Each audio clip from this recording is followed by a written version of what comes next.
Bonjour, alors vous voici sur une des nouvelles chaînes du site ACDC, qui est un site que vous connaissez bien sûr, puisque vous me lisez.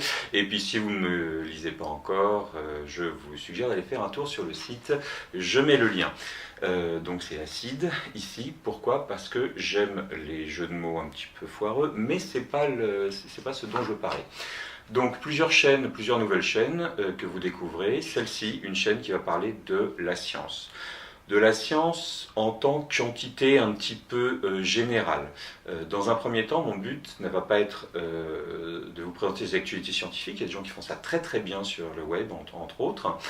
Ça ne va pas être dans un premier temps de vous faire de la physique amusante, des choses comme ça. Il y a aussi là encore des sites remarquables. J'y viendrai probablement, enfin je suis même sûr, j'y viendrai, pas de la physique peut-être amusante, mais disons des grands principes. Voilà, on va essayer d'aller au principe d'un petit peu de la réflexion.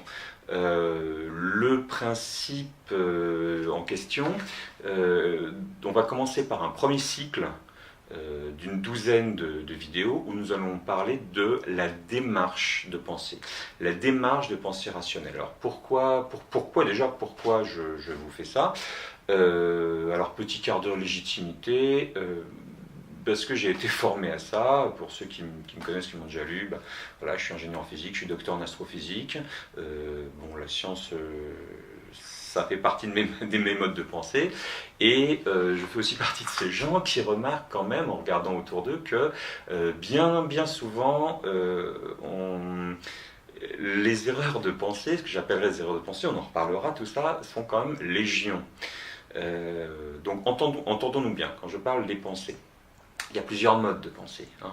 Il y a plusieurs choses auxquelles un esprit éclairé, hein, quelqu'un qui va jusqu'à certaines soirées éteindre la télé alors qu'il y a la Starac, hein, je parle de ce genre d'esprit-là, peut s'intéresser à diverses choses. Ça a déjà été dit il y a pas mal de milliers d'années, à l'Aristote, hein, il s'intéresse au beau, au bien, au vrai.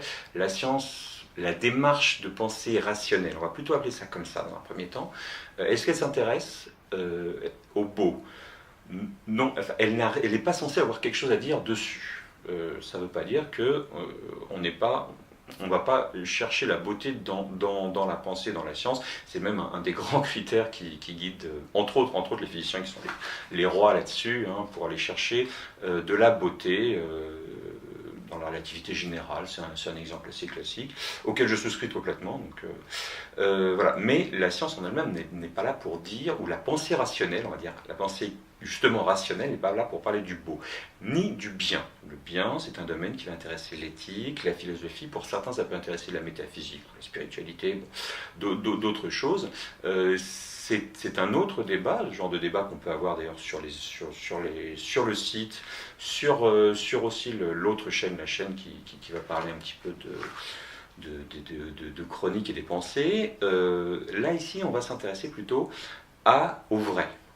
Le vrai, ça correspond à des choses qui sont existantes, à des faits réels, observables, mesurables, tout ce que vous voulez, et savoir ce qu'ils sont, d'où ils viennent, et si je refais quelque chose, si telle chose se passe, ce qui va se passer à coup sûr ou par probabilité, mais qu'est-ce que ça donne, quel est le lien avec la réalité. Et c'est là donc on fera bien une séparation très claire entre ce qui s'adresse à quelque chose qui est hors de l'expérience sensible. Il y a des gens qui sont croyants, qui croient en Dieu, il y a des gens qui pensent à l'âme, il y a des gens, et puis simplement, on peut parler du beau ou du bien, qui ne sont pas des choses qui vont se mesurer, etc. Et le reste, ça peut être de la science. Qu'est-ce qui se passe si je lâche une pierre? J'ai pas de pierre, je suis désolé, j'ai pas de pierre chez moi. Bon. Bref, imaginons que j'ai un téléphone et que j'ai envie de le laisser tomber, ce que je ne vais pas faire. Je lâche, qu'est-ce qui se passe? Mais aussi, qu'est-ce qui se passe si, voilà, je suis un citoyen, un homme politique quelconque me dit que si il monte telle taxe de ci, s'il donne des sous là, s'il engage le projet et tout, ça va faire ça. parce que, alors pour une raison qu'il va me donner, est-ce que cette raison, je peux l'entendre ou est-ce que c'est n'importe quoi? Est-ce que si quelqu'un vient m'expliquer que dans la mesure où j'ai tiré un set de bâtons dans un tarot marseillais qui est en support de la troisième rangée, tandis que ma ligne de vie fait 17 cm et que Saturne était dans le lion au moment où je me suis gratté le genou, ça veut dire quelque chose. Est-ce que je peux entendre ça? Là, on parle de faire de la réalité, de l'expérience, du mesurable. Est-ce que je peux l'entendre? Est-ce que ça a un sens? Comment je fais? Est-ce que le fait que ça fasse 2 fois que je me fasse des nouilles à manger et qu'il pleut veut dire que faire des nouilles fait pleuvoir? Est-ce que des choses réalisables? On va s'intéresser un petit peu, on va faire un petit cycle des outils qu'a la pensée dans ce cadre, ce que je vais appeler la pensée rationnelle, parce qu'il faut bien que je trouve un nom. Vous avez certainement des trucs à redire dessus, mais c'est pas grave, hein, il faut faire quelque chose. On va le jouer à la Pascal, on va prendre un terme existant, on le vide éventuellement de toute autre signification, on l'utilise pour en faire ce qu'on le redéfinit dans notre cadre à nous, on l'utilise pour en faire ce qu'on doit faire. Donc on va s'intéresser bien sûr typiquement le cas un petit peu caricatural de l'ingénieur, voilà, de l'esprit d'irrationnel et tout, c'est utiliser uniquement son cerveau pour faire de ce qu'on appelle la logique du tiers exclu. Ça c'est vrai ou faux, ça c'est vrai ou faux, comme l'algèbre booléenne qui gère nos ordinateurs. Ça et ça, alors ça c'est vrai ou faux selon que, ou ça, non ça, etc. Très très cadré. Cette logique est une logique extrêmement intéressante, extrêmement puissante, qui a donné beaucoup de choses. C'est pas nécessairement la seule. C'est pas non plus, pour ceux qui pensent que le cerveau c'est ça, on rappellera quand même que c'est pas comme ça que fonctionne le cerveau, c'est pas comme ça que fonctionne aussi loin qu'on sache un réseau de neurones, c'est-à-dire qu'il faut prendre des piles complètes de cerveau et de cellules pour aller simuler ce fonctionnement qu'on a dans nos transistors, etc. Est-ce qu'il y a un intérêt dans ce qu'on peut appeler l'intuition ou pas? On va en discuter de tout ça. On va discuter de ça. Par rapport à tout ce qui est fait réel ou non, il faut bien comprendre que ceci, la pensée dite rationnelle, va servir à comprendre. C'est un outil. Dans d'autres articles, j'avais un petit peu parlé de la créativité et du lien entre l'intelligence et la créativité. J'avais d'ailleurs essayé de dire que l'intelligence, en fait, c'est la compréhension, c'est l'exécutant. Il doit être au service de la créativité. C'est-à-dire que dans un premier temps, la créativité doit pouvoir se barrer dans des endroits où on va se dire non mais ça va pas, on peut pas, ça va pas marcher, il doit avoir son temps pour, et après interroger la compréhension, l'intelligence, etc. Dire mais vas-y, bon, là j'ai fait mon truc, dis-moi si ça marche, si c'est faisable et pas. Elle doit lui être soumise. Donc on ne parle pas de la pensée créative et de l'imitation à l'imagination, à la création, certainement pas. La pensée rationnelle, encore une fois, c'est un outil. Ça c'est quelque chose qu'il ne faut pas oublier, ce n'est pas quelque chose qui subordine la création. Qu'est-ce qu'il y a comme grand classique? Ce n'est pas une éthique ou un système de valeurs. Le matérialisme, c'est autre chose. La pensée rationnelle, une fois encore, n'indique pas ce qui est bien, etc. Donc, là aussi, il y a tout ce dévoiement classique qui est de dire les choses sont comme ci, comme ça, parce que machin, parce que Darwin a dit que, parce que.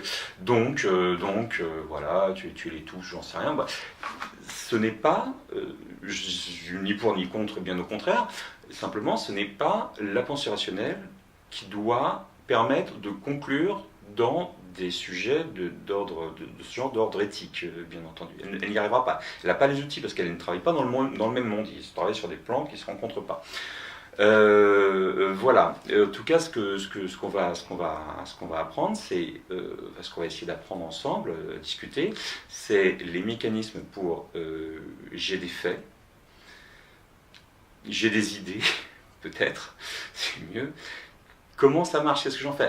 Est-ce que je peux tendre vers le vrai? Je ne sais pas si peut-être qu'on ne peut pas y arriver au vrai, c'est une question, mais est-ce qu'on peut tendre? Est-ce qu'il y a un chemin, une route qui nous amène vers le vrai dans le cadre qu'on a défini, qui est donc ce qui se produit réellement dans le monde courant, que ce soit le fonctionnement d'une étoile ou que ce soit des faits sociologiques, par exemple. ce sont des faits, ça s'observe, ça se teste, il y a des changements, ça, on peut prévoir des choses, etc. Toutes les sciences ne sont pas là pour prédire, hein, sinon l'archéologie ne serait pas une science, mais finalement elles prédisent. Elles prédisent que si tout sont... Et comme je le pense, la prochaine fois qu'on découvrira quelque chose qu'on va déterrer dans et qui concerne telle époque, telle civilisation, etc., on devrait trouver quelque chose qui correspond à ce que j'ai modélisé, c'est un terme qu'on utilisera ultérieurement. À partir de ce moment-là, on est sur de la prédiction, même si on parle de passé, on est sur une forme de prédiction. Donc vraiment, on va comprendre, tester, rendre les choses vérifiables, falsifiables, falsifiable n'est peut-être pas un terme bien choisi dans le contexte, mais réfutable en tout cas. Voilà.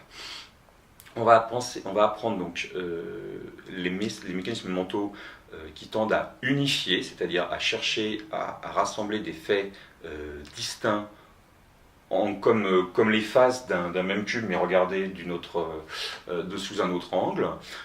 C'est une des grandes démarches. On va parler d'aller questionner les hypothèses, les faire surgir déjà, de savoir dans quel ordre on doit mettre un petit peu hypothèse, conclusion, et parfois ça se retourne. Qu'est-ce qu'un fait? Comment on le questionne? Comment on l'analyse? Si on parle de choses à coup sûr, comment elles s'articulent? Mais si on parle de données statistiques, de probabilités, est-ce que notre instinct est fait pour gérer correctement, pour comprendre quoi que ce soit aux probabilités sans réfléchir, au risque de vous décevoir profondément et de spoiler la suite de cette petite série. Il y a de grandes chances pour que la réponse soit parfaitement non. Donc les causes et les effets, quels sont les effets, quelles sont les causes, quels sont les effets, est-ce que ça peut se retourner, est-ce que deux effets peuvent être simplement des cousins d'une même cause, sans pour autant l'un engendrer l'autre, etc.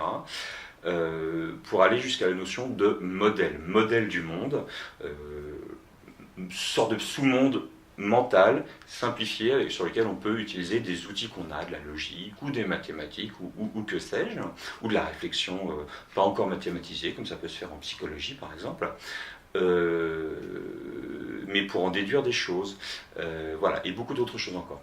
Voilà, j'espère que cette première petite série d'une douzaine de vidéos vous plaira, et puis on fera beaucoup de choses par la suite. Suivez, si vous voulez des news, inscrivez-vous, voilà, abonnez-vous à la chaîne, venez voir sur le blog, inscrivez-vous à la newsletter. Bref, un petit peu la tambouille habituelle. Voilà, j'espère que ça vous plaira. Merci beaucoup, à très vite.